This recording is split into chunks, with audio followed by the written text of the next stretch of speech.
তো গাইস এখন পারাবো জামুড়ি আর জামুড়ি খাবো। তো তোমরা দেখতে থাকো। এই যে দেখতে পাচ্ছ উপরে কত জামুড়ি, এগুলো এখন পারাবো আমি। চলো বন্ধুরা, তো এখন আমি আমার ভাগ্নিকে নিয়ে থাকবো আর বনু পাড়াবে। তো দেখতেই পাচ্ছ এখানে বনু পাড়াচ্ছে। তো আমাদের এদিকে জামুড়িও বলে আবার জমুরাও বলে, তো আমরা জমুরা বলি। তো দুইটা পারাবো, একটা মাখা করবো আর একটা মাখা করবো না। তো তোমরা কি ভাবছো আমার ভয়েসটা খারাপ? হ্যাঁ বন্ধুরা, আমার ভয়েসটা একটু খারাপ, তো আমার কাছে এটা অনেক অনেক ভালো। তো দেখতেই পাচ্ছ বনুর পাড়া হয়ে গেছে। আর তো গাইস দেখো এই যে হাতে দুইটা জামুড়ি পাড়াইছি, তো ওগুলো এখন কাটবো আর মাখা করব। টাটা। এখানে দেখো আমার মাম্মাম যেটা হাতে নিয়েছে এটাই হচ্ছে কেটে মাখা করব।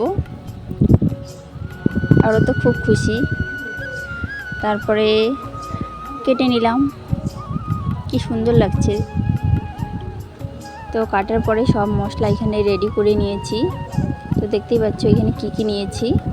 তো খোসাটা ছাড়িয়ে এতগুলো হচ্ছে। তো এখন একে একে মশলাগুলো দিয়ে দিব।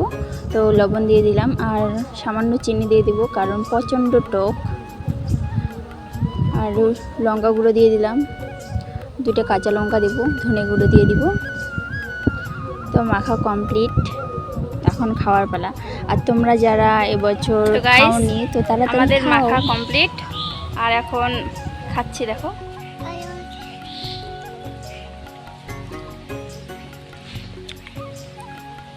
অসাধারণ হচ্ছে, অসাধারণ।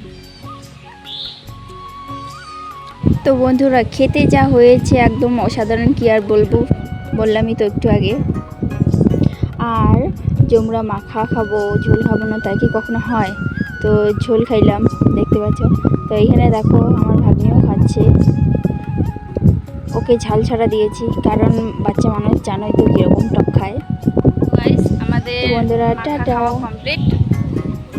দেখা হচ্ছে পরের কোনো ব্লগে বা অন্য রকম মাখা নিয়ে। টাটা।